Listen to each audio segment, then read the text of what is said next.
परवेज कहीं जज है इनका बेटा, मेरा भतीजा, उनका दोस्त है, उनके साथ लॉ किया। कहाँ है परवेज? वो क्या नाम है उस लड़के का? संतलाल। वो हाई कोर्ट में प्रैक्टिस करता है चंडीगढ़। उसके साथ 2-4 दिन गया, कहता उसका तो कोई लेवल ही नहीं, अंग्रेजी नहीं आती उसे। फिर परवेज ने ही कोई और रेफर किया, उसका नाम नहीं मुझे पता, उसके पास 3-4 दिन गया। फिर ये 1 महीने से कहीं नहीं जा रहा था। तो उसकी माँ ने, मैं दिल्ली से आया अभी 14 को, कहा कि ये अब खाना भी hardly he is eating any food, इसका करो। मैंने कहा देख सक दिल करो, वो है ये डिस्ट्रिक्ट में जज है इलाहाबाद में। मैंने कहा अब हमें इसे इसकी जान बचानी, कहीं ओवरडोज ना हो जाए। मुझे उन्होंने बताया, मेरी वाइफ ने, उसके कमरे में इंजेक्शन ये वो पड़े रहते थे हमारे पास, वीडियो शीडियो। हमें नहीं पता था हमें यहाँ काम आएंगी। उसके कमरे में कोई साफ करने वाला भी नहीं घुसता था। नौबत ये थी, आज मैं शर्म आ रही मुझे बताते हुए, बहुत बड़ा घर है मेरा, लेकिन उसकी वायलेंस को देख के मेरा पोता जो है ना डिप्रेशन में चला गया था, जो उसकी मदर के साथ होती थी। तो एडजेसेंट, मेरे घर से एडजेसेंट मैंने किराए पे घर ले रखा है, 1 फ्लोर 60,000 में महीने में। तो मेरी डॉटर इन लॉ वहाँ रहती है अपने बच्चों के साथ, बच्चे वहीं मेरे घर खेलते खाते पीते हैं वहाँ, to avoid the violence in my house. अब क्या बताऊँ, ये घर की जो है ना, बच्चा मेरा बीमार था।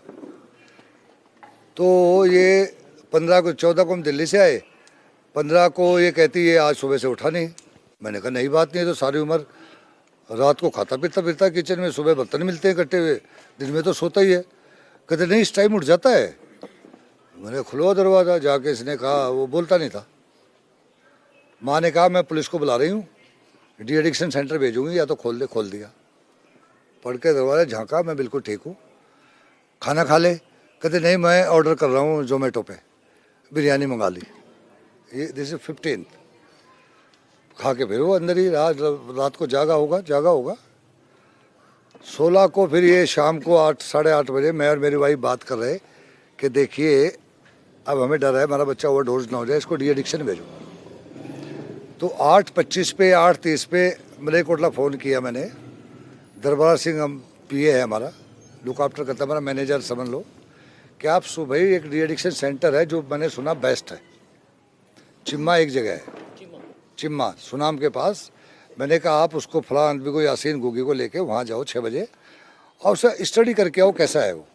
मैंने सुना वहाँ प्ले फील्ड्स वगैरह भी है, और मैंने कहा उनसे बात करके आओ, जो उनकी फीस है मेरे से 2 गुनी ले 3 गुनी ले, लेकिन मेरे बच्चे पे खाना बाहर से जाएगा।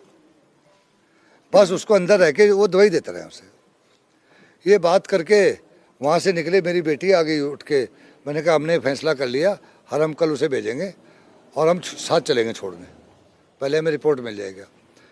तो ये कहती उसकी माँ के उसे उठा तो लूँ। मैंने कहा उठा लो, खाना खिला दो। मैं अपने कमरे में चला गया, ऐसे सामने मेरा कमरा है, बीच में लॉबी है बहुत बड़ी, उधर उसका कमरा सेम। मैं अपने कमरे में बैठा, दरवाज़ा खुला, मेरी बेटी और मेरी वाइफ दरवाज़ा पीटते रही। वो 5-7 मिनट तो बोलता ही नहीं था। फिर उन्होंने धमकी दी तो भी कोई रेस्पॉन्स नहीं आई। फिर मेरी बेटी साइड से बालकोनी जाती है पीछे घूम के, घर के मेरे बालकोनी फर्स्ट फ्लोर पे। वहाँ देखा तो दरवाज़ा बंद था, लेकिन चटकनी नहीं थी जाली के उसकी। ये अंदर गई, अकिल वाज नो मोर। उसके बाद क्या सीन होता है आप अंदाजा लगा सकते हैं। हमें पता था, मुझे पता था, मेरी बेटी और मेरी वाइफ को नहीं था कि ये तो पता नहीं 2-3 घंटे पहले का हुआ। वहाँ इंजेक्शन की जो भी पड़े थे हम फटाफट ले गए हॉस्पिटल। मुझे तो पता था कि इज़ नो मोर, पोस्टमार्टम कराऊंगा। मैंने कहा इनको, मैंने फ़ोन कर दिया था। मेरी वाइफ पोस्टमार्टम नहीं, हमने अपने बच्चे का कराना। मैंने कहा ना, मैं पोस्टमार्टम कराऊंगा, नहीं तो हमारे दुश्मन कब्र खुदवा देंगे। आज मैं साबित हुई नहीं मेरी भविष्यवाणी। अगर मैं पोस्टमार्टम न करवाता बच्चे का तो मेरे बच्चे की कब्र खुदती। मैंने दिल पे रूह चली जाती है, वो मिट्टी होती है, लेकिन हमारे जज्बात भी तो होते हैं ना। हम नहीं चाहते उस पर मक्खी भी बैठे। पर मैंने दिल पे पत्थर रख के पोस्टमार्टम कराया। पोस्टमार्टम की प्रिलिमिनरी रिपोर्ट आई है, फाइनल रिपोर्ट आएगी, उसमें ओवरडोज इंडिकेट किया गया है, यहाँ इंजेक्शन वगैरह लगे हुए। पंजाब के पूर्व डीजीपी मोहम्मद मुस्तफा के बेटे अकील अख्तर की 16 अक्टूबर को मौत हुई। परिवार वालों का दावा था कि बेटे की मौत दवा की ओवरडोज की वजह से हुई है। पोस्टमार्टम में भी यही बात सामने आई। लेकिन रिटायर्ड डीजीपी के पड़ोसी शमशुद्दीन ने दावा किया कि मोहम्मद मुस्तफा के बेटे को पिता की गलत हरकतों की जानकारी हो गई, इसलिए मोहम्मद मुस्तफा ने अपने ही बेटे की हत्या की साजिश रची। पूर्व डीजीपी ने इन आरोपों का भी जवाब दिया और कहा कि वो किसी और के हाथों में खेल रहा है।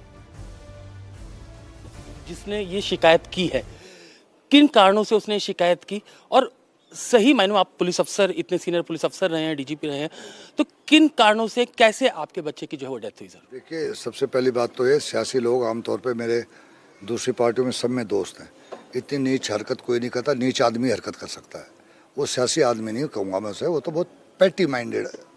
इसका पीए था जमीलुर रहमान का, जो हमारा सिटिंग एमएलए है। इसका पुराना साथी बीएसपी में थे और 10 पार्टियों में रहे हैं।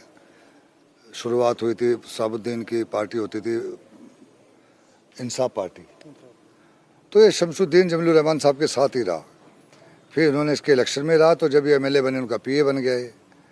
फिर ये 8 महीने पहले निकाल दिया इसने, जमीलुर रहमान ने। मैंने पता किया लोगों से, चूँकि हमारा कॉन्स्टिट्यूंसी भी वही है, तो जो सुनने में आया ऑलमोस्ट कन्फर्म्ड कि इसको निकाला गया, चूँकि मलेकोड़े में एक कहावत हो गई थी कि मलेकोड़ा शहर में 500 का नोट नहीं बचा, सब शमशुद्दीन ने लूट लिए। इसकी शिकायतें इनकी पार्टी के हाईकमांड तक गई, एमएलए साहब की सरकार तक गई, तो उनका दिशा निर्देश हुआ कि इसको फ़ौरन निकालो। उन्होंने निकाल दिया। अब ये सुना है बैठा था, पर किसी और के हाथों का खिलौना बन गया ये। वो मुझे पता है कौन है वो लोग, मैं उनका मुकाबला करूँगा। ये दिहाड़ीदार है।